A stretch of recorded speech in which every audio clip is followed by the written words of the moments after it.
Giữa thế kỷ 23, dân số phát triển quá mức, bạo loạn hoành hành, cạn kiệt thức ăn, nghiên cứu phi nhân tính, virus phát triển vô tình. Việc làm này đã gây ra một loại dịch bệnh không thể kiểm soát. Nó biến hàng tỷ con người trở thành zombie khát máu, tấn công con người, đe dọa an ninh đế chế.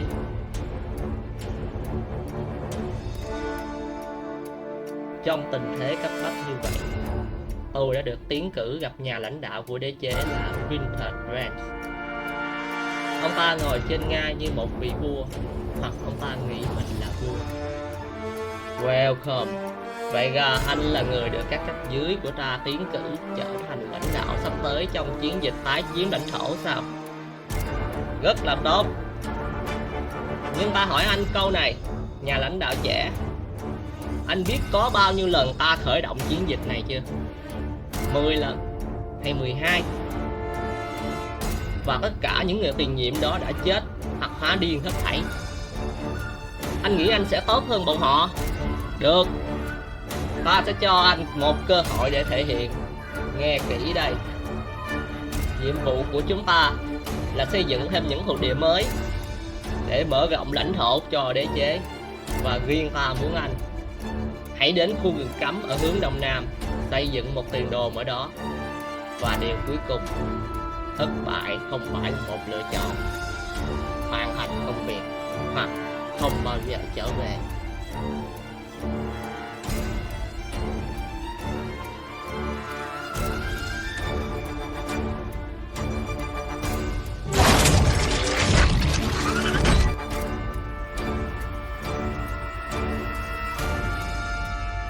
Mang theo các binh đoàn, bắt đầu chúng tôi khởi hành.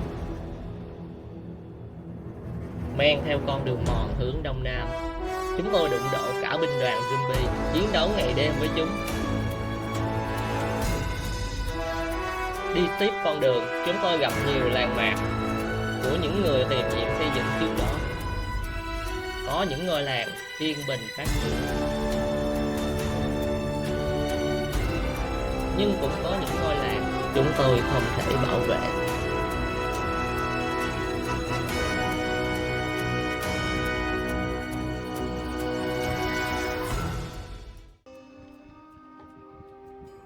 Và chúng tôi đã đến được khu rừng cấm ở hướng đông nam.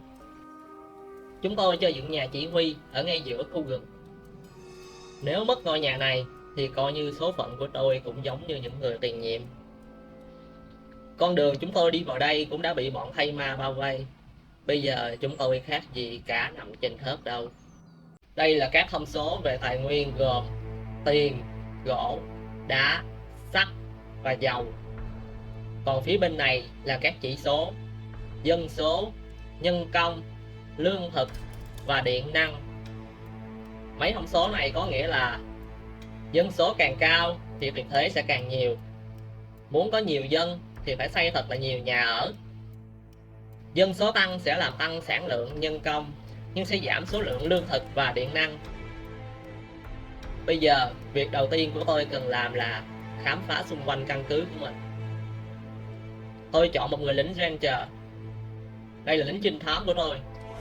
Cô ta chạy nhanh hơn bất cứ ai mà tôi từng biết, dễ dàng khám phá địa hình xung quanh. Công việc trinh thám khá nguy hiểm. Khi gặp phải bọn thây ma là phải chạy đi hướng khác, tránh chạy về căn cứ. Như thế sẽ vô tình dẫn bọn chúng về nhà. Ngoài ra, trinh sát còn phải đi thu hồi những vật phẩm có ích cho căn cứ và đánh dấu vị trí các loại tài nguyên. Có như thế, tôi mới vẽ ra chiến thuật xây dựng hợp lý. Đôi khi may mắn, trinh sát còn gặp được những công trình cũ bị bọn thây ma chiếm đóng.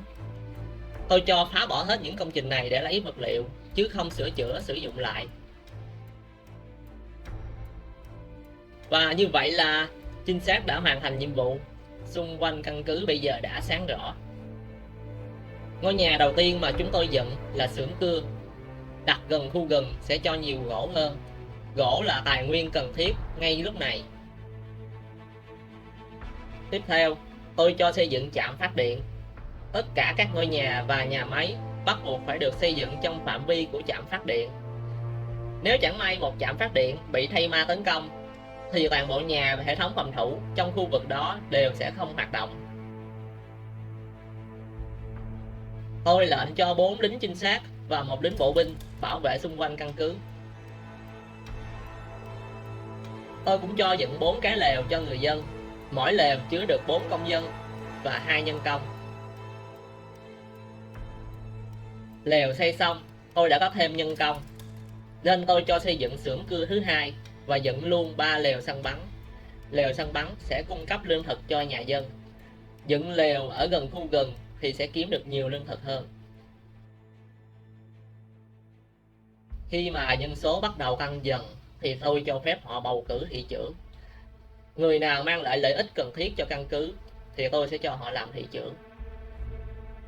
Ở đây tôi chọn ông bên trái vì ông ấy tạo ra thêm 20 đồng thu nhập. Tôi cho dựng thêm lều cho nhà dân. Tôi cần đạt 200 dân số sớm nhất có thể. Hiện tại dân số chỉ có 30. Tôi cũng cho xây thêm lều săn bắn để có thêm lương thực. Không quên lắp thêm hàng rào bảo vệ xung quanh. Từ ngày 3 đến ngày 6, tôi cho xây dựng thêm rất nhiều lều săn bắn và lều ở cho người dân. Tôi tránh cho xây dựng quá xa khu vực có lính canh, vì chỉ cần một con thay ma tấn công vào là căn cứ của tôi sẽ bị lây nhiễm rất nhanh chóng.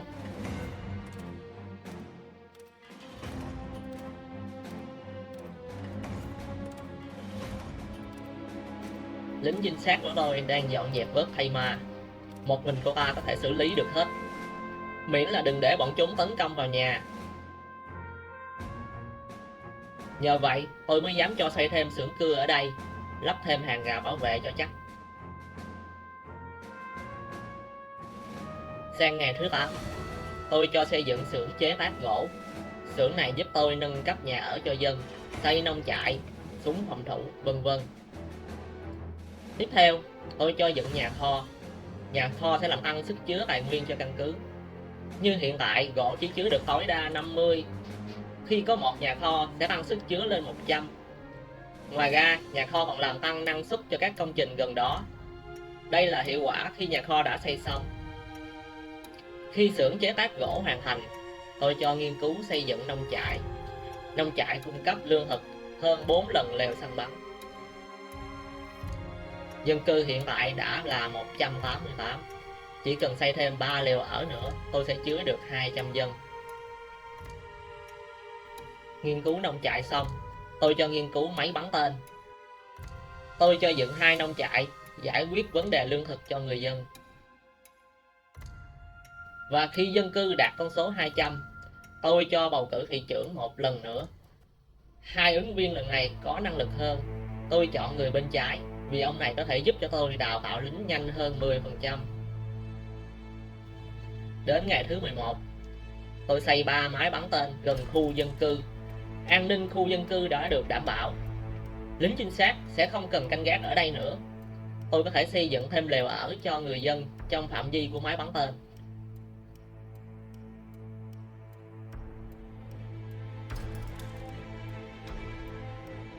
Ngày thứ 12, tôi nhận được tin báo trong 8 giờ nữa sẽ có một nhóm nhỏ thay ma tiến đến căn cứ theo hướng nam.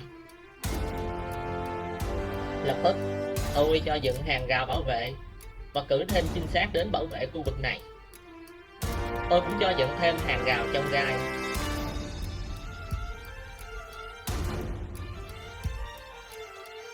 Vừa xây xong là bọn thay ma đã kéo đến.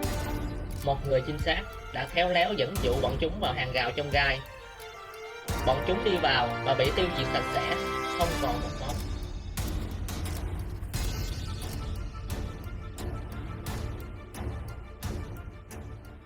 Bây giờ tôi cho nâng cấp từ lều sang nhà gỗ cho khu dân cư. Nhà gỗ sẽ chứa được 8 dân cư và 4 nhân công. Từ ngày 17 đến ngày 20, tôi bắt đầu cho mở rộng căn cứ bằng việc xây dựng thêm nhà gỗ cho khu dân cư, xây thêm vài nông trại và máy phát điện. Tôi cũng tiếp cận được mỏ sắt lớn ở gần đó, nhưng hiện tại chưa khai thác. Tất nhiên, ở vòng ngoài căn cứ, tôi cho dựng rất nhiều máy bắn tên và cử lính trinh sát canh gác để ngăn chặn bè lũ hay ma tiến đến. Tôi không được mất kiên nhẫn. chỉ nên mở rộng từng ô một, từng ô một. Ngày 21, tôi cho dựng xưởng chế tác đá.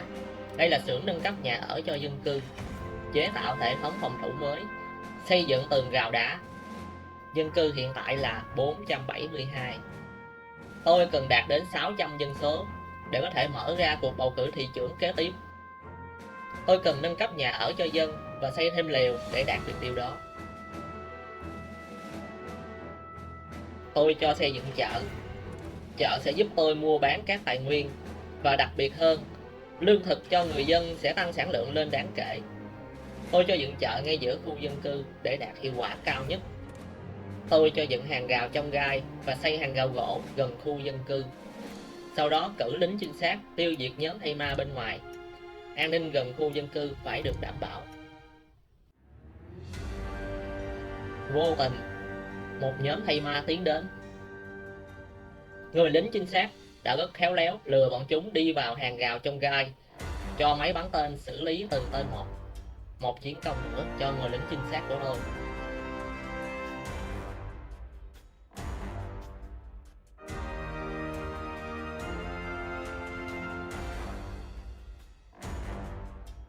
Tôi cho xây 2 nhà máy khai thác mỏ sắt ở đây. Kế tiếp, tôi cho xây ngân hàng. Ngân hàng sẽ giúp cho ngân sách của căn cứ tăng lên đáng kể. Tôi cho xây dựng ở giữa khu dân cư để đạt hiệu quả cao nhất. Và tôi tiếp tục mở rộng khu dân cư xung quanh chợ và ngân hàng.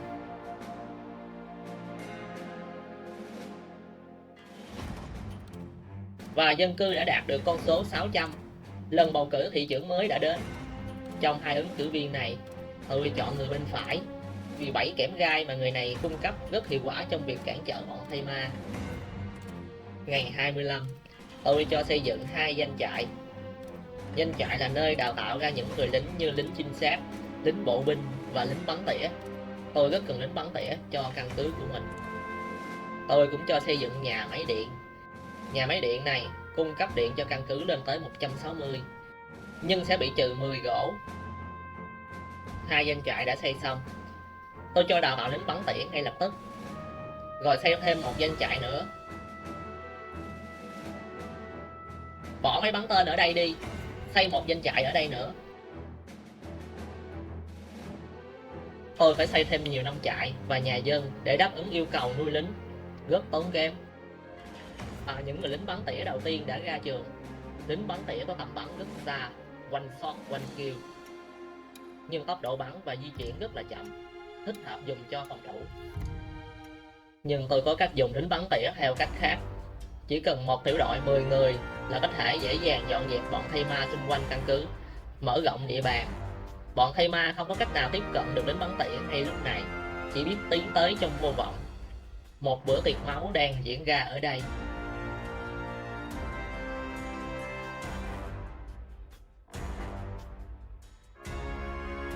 Cứ thế, tôi lệnh cho tiểu đội ngày càng tiến xa hơn.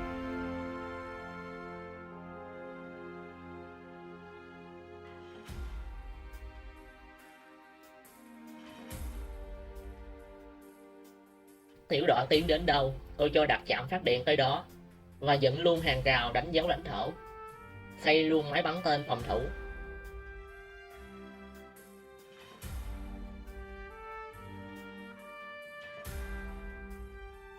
Trong lúc này, tôi vẫn không quên xây dựng mở rộng, và khu dân cư bắt đầu được nâng cấp từ nhà gỗ lên nhà gạch.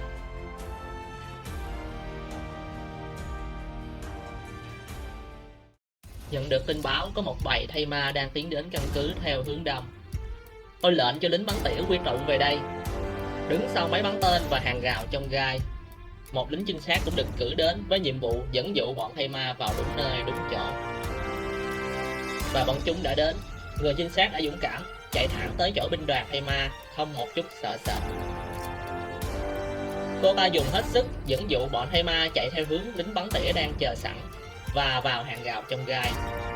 Lính bắn tỉa bắn không chịu phát nào. Cô trinh sát vẫn chạy vòng cung làm cho bọn thây ma không cách nào bắt được. Và rồi những con thây ma cuối cùng đã gục ngã xuống. Chiến công lần này thuộc về cô trinh sát bé nhỏ.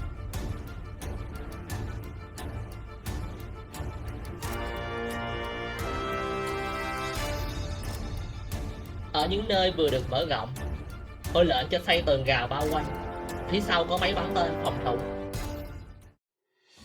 Lính bắn tỉa bắt đầu mở rộng địa bàn về hướng đông bắc thì gặp cả một cái tổ thây ma. Đây là ngôi nhà bị bọn thây ma chiếm đóng. Không tiêu diệt nhanh, chúng sẽ sinh sản ra nhiều hơn, và tiểu đội lính bắn tỉa đã làm một bữa tiệc máu ở đây.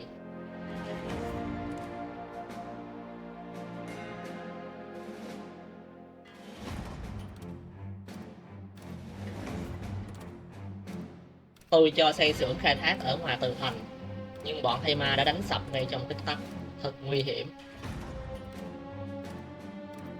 Nhờ mở rộng được lãnh thổ, nên tôi cho xây dựng nông trại bao quanh căn cứ.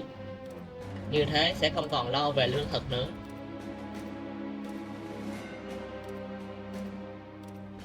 Lính bắn tỉa tiếp tục mở rộng khu vực hướng Tây Bắc. Hàng rào được dựng lên bao quanh căn cứ không sót một ô nào. Máy bắn tên luôn luôn được lắp đặt phía sau tường rào gỗ. Hàng rào bảo vệ tiếp tục được kéo dài ra thêm. Và khi dân số lên đến 1.200, cuộc bầu cử thống đốc lại diễn ra.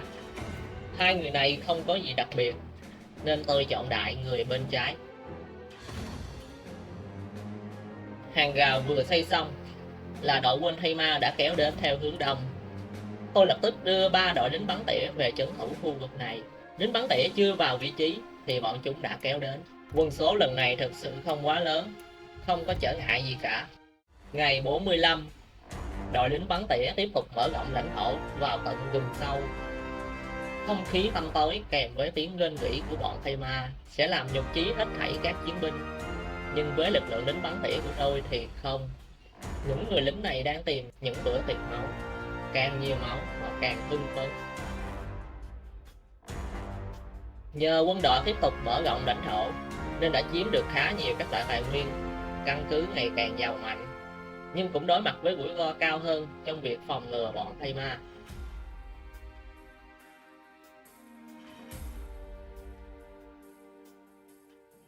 Chỉ cần một sai sót nhỏ có thể khiến người dân của tôi hóa điên hết thảy, nên tôi phải cẩn thận trong việc xây dựng phía ngoài căn cứ. Các tháp canh mà tôi xây dựng sẽ giúp cho lính bắn tỉa có thêm tầm bắn khi đứng trên đó, rất hiệu quả khi đứng cùng các máy bắn tên.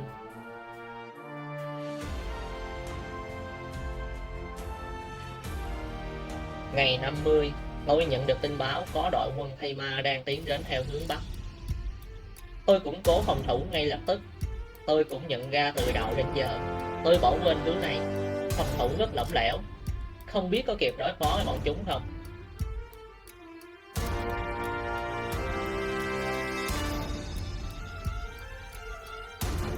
Và những con đầu đàn đã xuất hiện.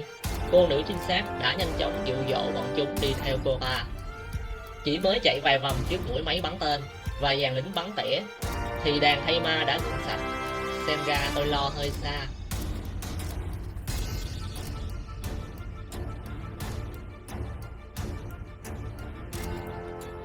Ngày 51, tôi đã hoàn thành công trình người quan sát thầm lặng. Đây là một dự án tốn kém về thời gian và tiền bạc, nhưng công trình này sẽ giúp cho tôi quan sát toàn bộ bản đồ khu vực. Tôi có thể nhìn rõ vị trí từng con thây ma, từng con đường dẫn đến căn cứ của tôi. Như thế, tôi sẽ đề ra được chiến thuật phòng thủ hợp lý nhất cho căn cứ của mình.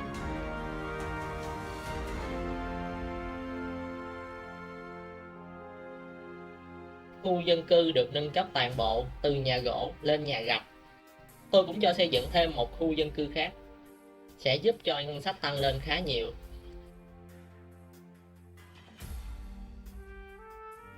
Các nông trại cũng được dựng lên khá nhiều nên không lo lắng về lương thực.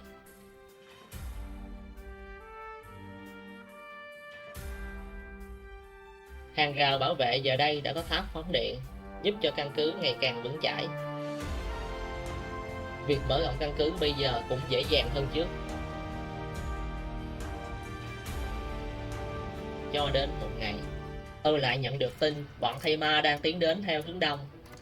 Tôi cho lính bắn tỉa mai phục hết toàn bộ con đường ở phía đông và xây thêm rất là nhiều tường rào. Nhưng khi bọn chúng kéo đến, Tôi phát hiện tôi phòng thủ nhầm con đường. Hướng đông có 2 hướng, và phía trên này không có nổi một cái tháp phòng thủ nào. Con đường vào căn cứ thì rộng mở, nhanh chóng. Tôi cho dựng hàng rào và tháp phòng thủ, nhưng chắc là xây dựng không kịp đâu. Rồi cuộc đụng độ đã diễn ra. 30 người lính bắn tỉa chọi với đội quân Thây Ma lên đến cả trăm con. Thì ai là người chiến thắng đây?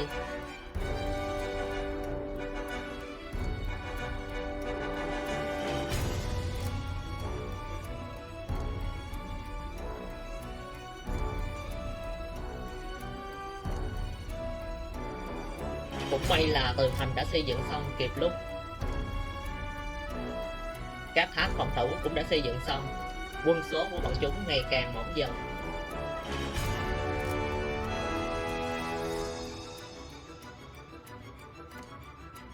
Bọn chúng cũng phá được tường thành.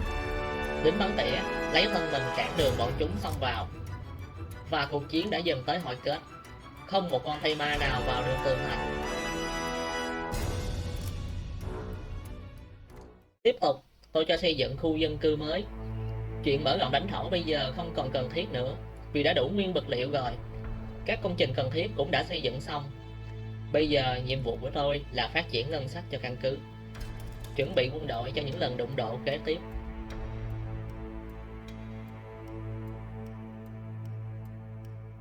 Công trình lớn thứ hai mà tôi xây dựng chính là Học viện Thần Thánh. Học viện này có tác dụng giúp cho quân đội của tôi lên cấp toàn bộ, tốn kém ngang ngửa với công trình người quan sát thầm lặng. Ngày 64, lại một đội quân Thây Ma tấn công căn cứ từ hướng Bắc. Bây giờ tôi đã phòng thủ chắc chắn hết rồi nên không lo nữa, cứ để bọn chúng vào thoải mái. Trận đụng độ đã diễn ra. Một lính trinh sát của tôi đã giúp cho cuộc chiến trở nên dễ dàng hơn bằng cách vận dụng bọn Thây Ma chạy lòng vòng cho lính bắn tỉa thoải mái xử lý.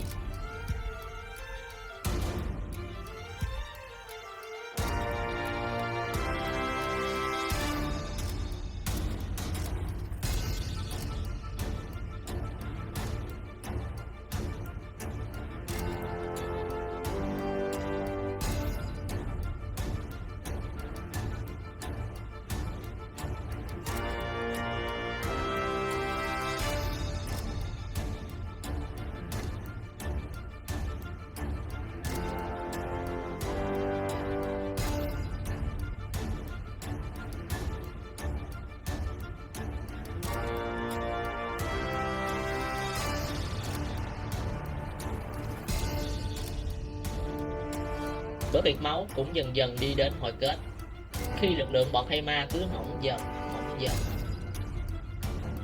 Và như thế là xong việc, quá dễ. Nhưng sao tôi vẫn nghe thấy tiếng la hét nhỉ? Không xong rồi. Bọn Thây Ma lần này chia lực lượng ra 2 hướng. Bọn chúng tấn công cả hướng Tây, nơi tôi lơi là phòng thủ. Những căn nhà dân bắt đầu nhiễm bệnh và người dân biến thành bọn chúng. Toàn bộ binh lính phải về trấn thủ gấp.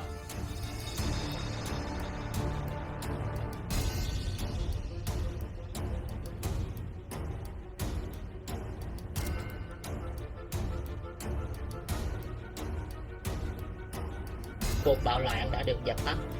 Cũng may tôi vẫn kiểm soát được thành phố, sửa chữa lại những căn nhà nhiễm bệnh, là người dân có thể sinh sống lại bình thường. Chỉ vì chút chủ quan đã khiến tôi trả giá bằng mạng sống người dân của mình. Từ ngày 68 đến ngày 70, tôi phải củng cố lại hàng phòng thủ của mình từ mọi hướng. Việc này làm căn cứ bị hao hụt ngân sách rất nhiều, không thể xây dựng thêm bất cứ kỳ quan nào nữa. Nhưng vừa xây xong hàng rào thì một đoàn Thây Ma đã kéo đến tấn công căn cứ. Quân số của chúng lần này gần như gấp đôi lần trước. Và khó chịu hơn, lính bắn tỉa của tôi chưa vào vị trí chiến đấu. Liệu hàng rào phòng thủ có chịu nổi sức tấn công này không?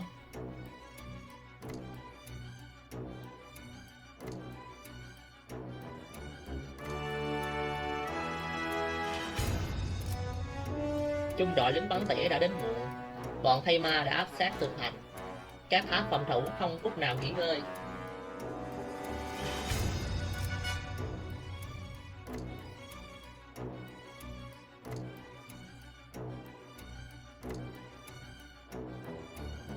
thây ma đã áp sát được mấy bắn tên.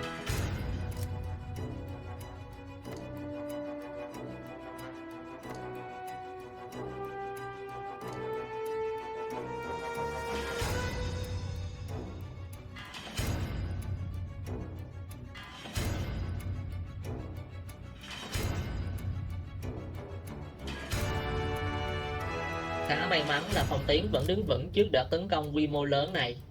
Tôi cho dựng thêm hàng rào và tháp phòng thủ. Sau đó khu dân cư vẫn tiếp tục mở rộng. Các nông trại cũng đã được nâng cấp lên để cho sản lượng lương thực tăng gấp 2. Tôi cho xây dựng luôn một quán rượu.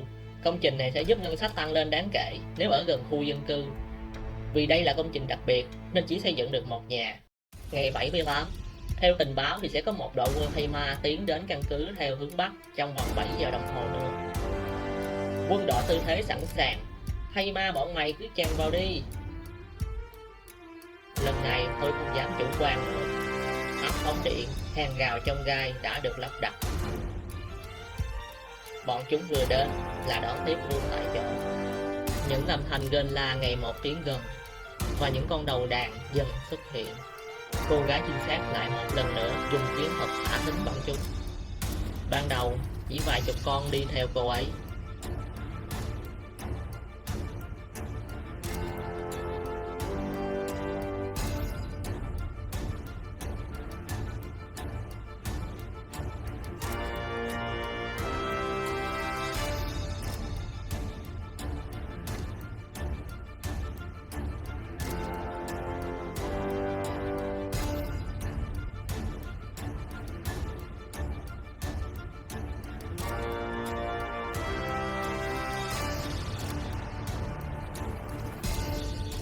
Dần dần có đến hàng trăm con bị cô gái đó dẫn vào hàng rào trong gai và mất não với đội quân lính bắn tỉa. Cứ thế, cô gái ấy lại đi thêm một vòng nữa, hòng phá vỡ đội hình của bọn chúng.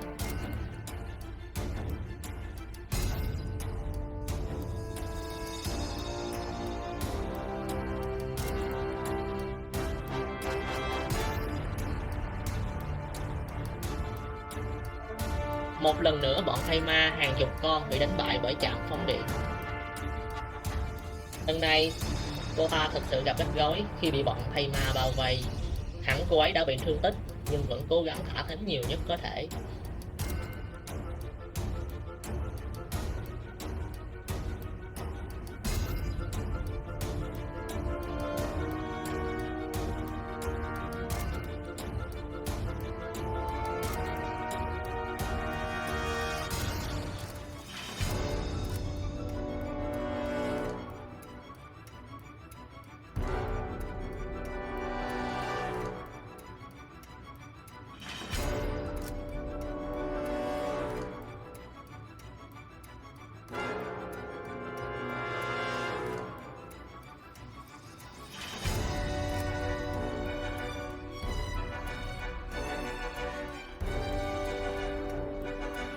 Kết quả là chúng ta đã giành chiến thắng.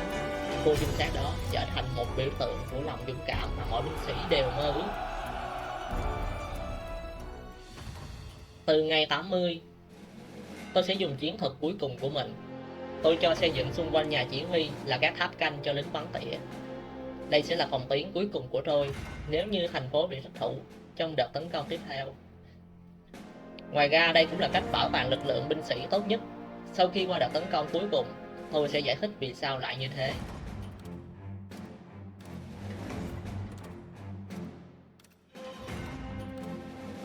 Đây là quang cảnh toàn bộ căn cứ. Vòng ngoài đã được bao phủ rất nhiều súng máy, nhưng tôi nghĩ sẽ có một cái cổng nào đó bọn thây ma sẽ trèo vào được.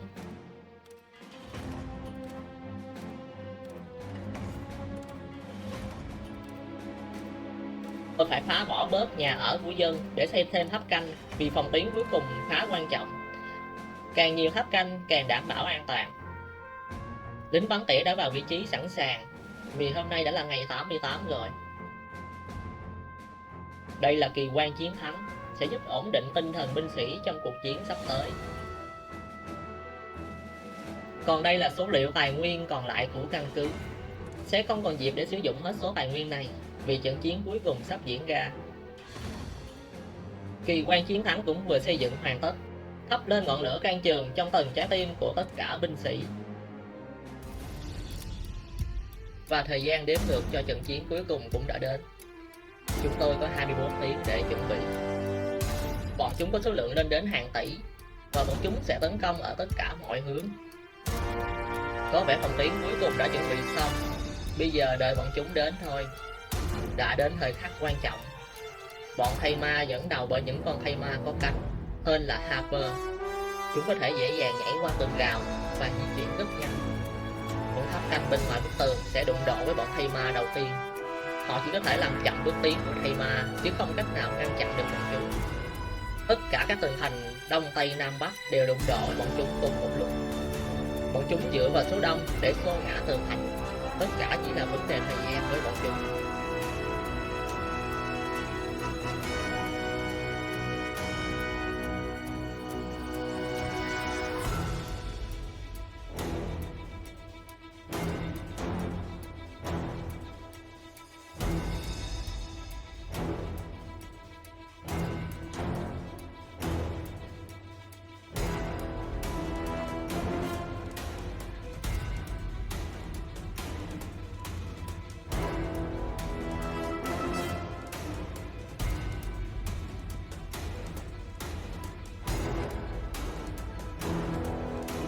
Chưa bao giờ tôi thấy quân số của chúng lớn đến như vậy, có lẽ hơn cả dân số của một quốc gia. Và những gì tôi suy tính cũng đã tới. Tường thành phía Tây không thể đứng vững trước số lượng của bọn chúng, và sớm muộn bọn chúng cũng vào được khu dân cư. Nhưng tôi không thể mạo hiểm cho quân đội để ngăn chặn được.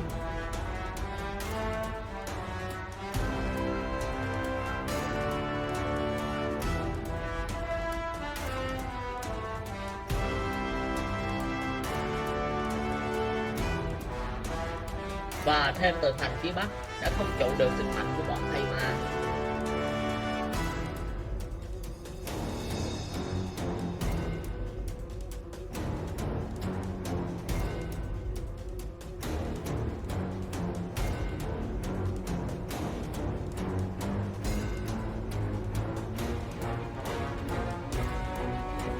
Bọn thây ma đã làm thịt toàn bộ dân cư phía Tây của tôi.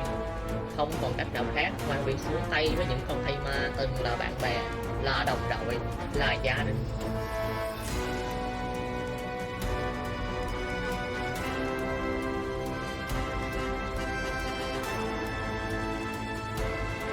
Tiếng cuối cùng đã phát huy được hiệu quả khi tiêu diệt toàn bộ thây ma tấn công vào căn cứ. Chỉ còn sở chỉ huy sống sót, nhưng phần còn lại thì không. Ở cổng phía Nam, bọn chúng vẫn tiếp tục tràn vào, tàn phá toàn bộ cư dân phía Nam và những lông trại lúa mì.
Dù thây ma đang tấn công thành phố, đạn bay tứ phương thọ phương, nhưng người dân còn sống sót vẫn làm công việc của mình. Người thì đang chặt củi, người thì đang dạo chơi, người thì đang thu hoạch lúa mì, rất lạc quan và yêu đời. Những con thây ma cuối cùng xếp hàng từng con một bước vào phòng tuyến cuối cùng, cũng là nơi bọn chúng nằm xuống. thành phố thì đã tan hoang, còn tôi thì cũng cái bang mất rồi. Ngân sách đã không còn một đồng nào, tôi sẽ gây dựng lại như thế nào đây? Có một điều khá buồn cười, binh lính khi trên tháp canh sẽ không sao, nhưng khi tôi cho đi xuống đất thì họ biến mất không một dấu vết. Họ đào ngũ do phải nợ tiền lương đấy. Vậy cứ cho đứng luôn trên tháp canh là xong. Sau khi ngăn chặn toàn bộ lũ thây ma ở đợt tấn công cuối cùng, sở chỉ huy đã an toàn. Trinh sát đã báo cáo trong bán kính 50 km không còn một dáng thây ma nào. Sau cuộc tấn công cuối cùng của bọn chúng, nhiệm vụ 100 ngày chống thây ma trong khu rừng cấm của tôi đã hoàn thành. Ngày hôm sau, tôi trở về thành phố vĩ đại của đế chế. Hoàng đế Wintergreen ngay lập tức đã triệu hồi tôi tới hoàng cung.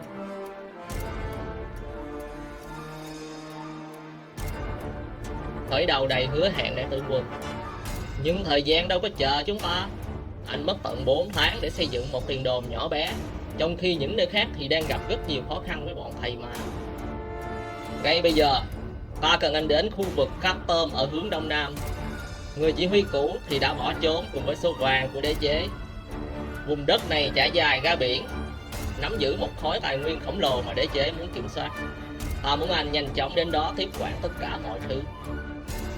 Hãy bảo vệ cây cầu phía bắc bằng tất cả sức mạnh của quân đội đế chế, vì đó là lối vào duy nhất ở khu vực này. Không có chỉ huy và tiếp viện, quân đội ở đó sẽ không trụ được lâu đâu. Trong 100 ngày tới, hãy báo cáo tin tốt cho ta. Đừng đứng ở đó nữa, hãy chuẩn bị xuất phát. Nhanh!